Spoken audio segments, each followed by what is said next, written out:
मुंबई उपनगरांना दिलासा देणाऱ्या नव्या रेल्वे मार्गाच्या दिशेने महत्त्वाचे पाऊल उचलले गेले। कल्याण, बदलापूर, कासगाव, पनवेल, नवी मुंबई, कामोटे या प्रस्तावित नवीन रेल्वे मार्गासाठी मध्य रेल्वेच्या बांधकाम व सर्वेक्षण विभागाने गेल्या वर्षीपासून सर्वेक्षण सुरू केल्याची माहिती समोर आली।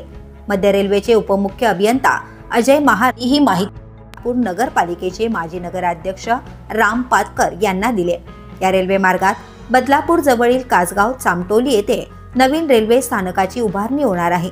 चौथी मुंबई म्हणून ओळखला जाणारा बदलापूर, अंबरनाथ, नेरळ व कर्जत परिसर सध्या वेगाने विस्तारतो आहे। नवीन गृह प्रकल्प आणि वाढती वस्ती लक्षात घेता मुंबईशी जोडणारा केवळ कल्याण ठाणे रेल्वे मार्ग आता अपुरा पडतोय। कल्याण, डोंबिवली, ठाणे येथील रेल्वे स्थानकांवरील प्रचंड गर्दीमुळे प्रवाशांचे हाल सुरूच आहे।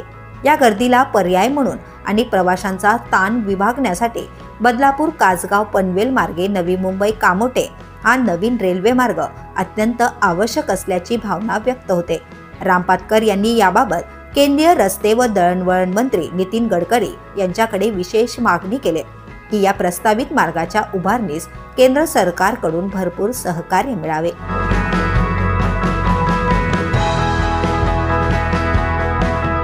The police news bureau, Badlapur.